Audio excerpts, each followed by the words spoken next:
عايزة أشارك معاكم روتين الشاور بتاع شعري. لأن أصلا الروتين في الشاور بتاعي بيبقى طويل قوي في الشتاء كمان عن الصيف. فهبدأ معاكم بالشعر وبعد كده الجسم وبعد كده البشرة. بصوا، اول حاجه عملتها هو الفريش سكالب ده من كلاري.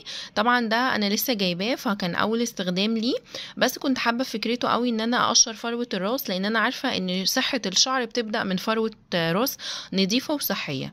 فجربته، فمش هديكوا دلوقتي فيدباك غير لما اجربه اكتر من مره. بس هو بيعمل ريفليش كده للفروه، خليها منعشه كده وتستقبل اي حاجه بعد كده.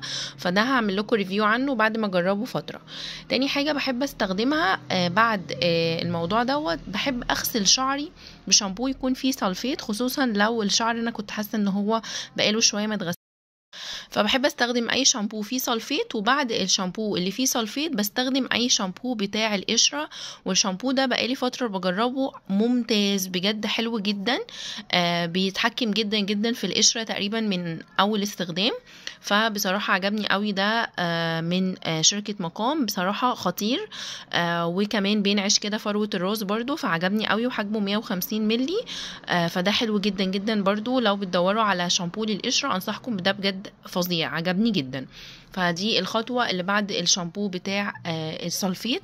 بعد كده بقى يعني انا بستخدم شامبو فيه سلفيت وشامبو قشرة، فاكيد الشعر هيبقى ناشف جدا جدا. فبحب استخدم مرطب يكون قوي. انا بصراحة بقيت بحب جدا المرطبات بتاعة بايو سوفت اللي بستخدمه المرة دي بالهالورونيك اسيد. جربت اللي بالافوكادو وبالكوكونات، فكلهم حلوين بصراحة وبيرطبوا. فبرضو ده لذيذ جدا وحجمه كبير وكمان سعره حلو، موجود في كل حته بكل الانواع بتاعته اللي انا بقول لكم عليها ده. فلذيذ معايا بصراحه، انا ما حسيتش ان هو وحش، بل بالعكس بيرطب الشعر كويس جدا.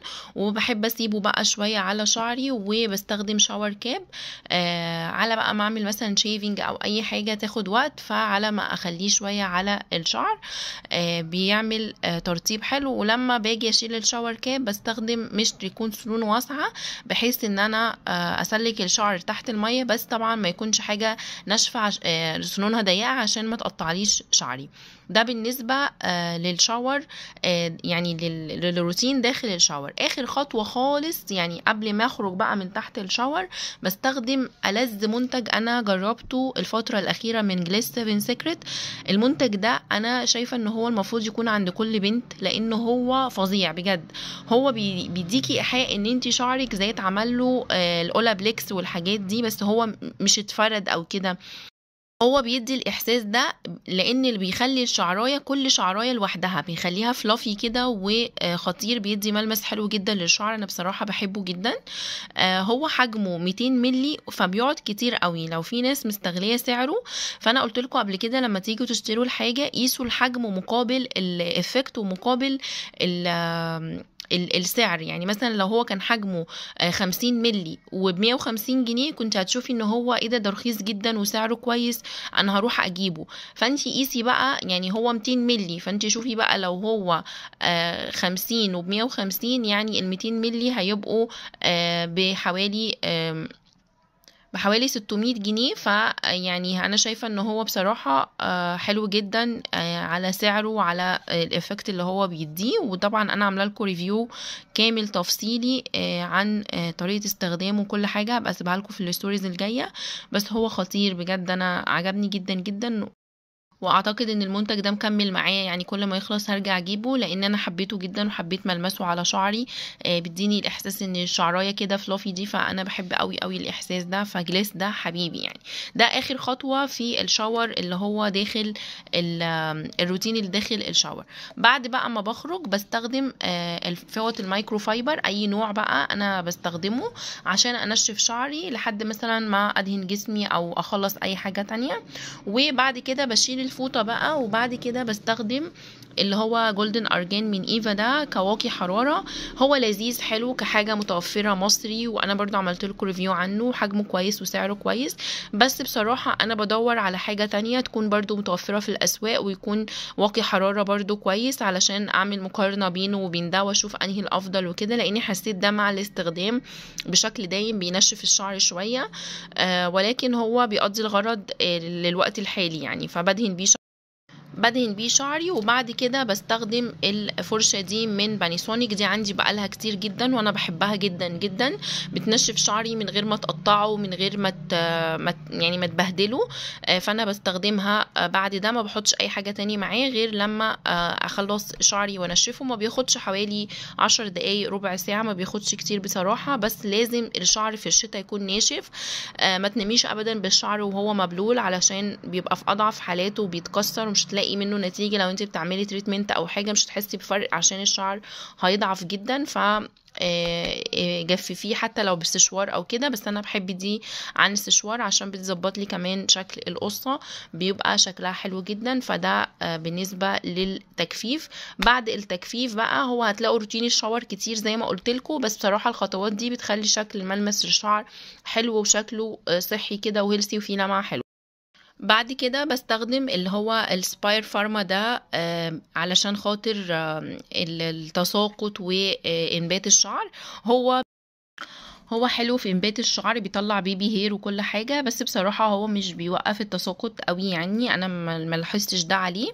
فبالنسبة لي يعني برضو هو يعني مش قوي قوي بالنسبة لشعري وتجربتي يعني، بس هو اللي بستخدم معاه الأداة دي. انا لسه جايباها، بس بصراحه عجبتني جدا، لذيذه قوي قوي، وبتعمل كده مساج للشعر بطريقه حلوه جدا. بس قبل ما اجيبها كنت بستخدم اللي هي السيليكون، دي برضو ممتازه، بستخدمها مع الشامبو في الشاور، بتدي نظافه لفروه الراس كويس جدا. بس دي عجبتني جدا وسعرها رخيص والكواليتي بتاعتها كويسه جدا. بالنسبة للحاجات اللي هي السبراي دي، نيجي بقى لدهان الشعر. انا كنت بستخدم في الاول اللي هو بتاع ايفا كيراتين ده، دي تاني مرة كنت اكرره، كان لطيف معايا وكل حاجة، بس حبيت ان انا ارجع تاني لسترونج فيل اللي هو نورشنج كريم، ده تحفة حلو جدا جدا. وده بقى انا لان هو حلو جدا جدا مع شعري بصراحة، وكان نازل في اوفر حلوة. وبعده بستخدم سيرم للشعر، بس انا كنت بستخدم اللي هو بتاع ايفريست ترند بالارجان فخلص، فان شاء الله هجيب واحد نوع تاني يعني وهشاركه معاكم. وهو ده كده الروتين بتاع شعري. انا عارفه ان في ناس هتقول دي منتجات كتير او كده، بس بصراحه انا ببقى مبسوطه جدا جدا بالروتين ده، بحس ان شعري شكله كويس وانا مرتاحه فيه، بقدر ان انا ستايله في البيت بشكل حلو، اعمل ضفاير، اعمل اشكال كده بالتوك، فبيكون الشعر شكله حلو. فدي كده كل المنتجات اللي انا بستخدمها. كمان في حاجات خلصت، فلما اجيبها هشاركها معاكم.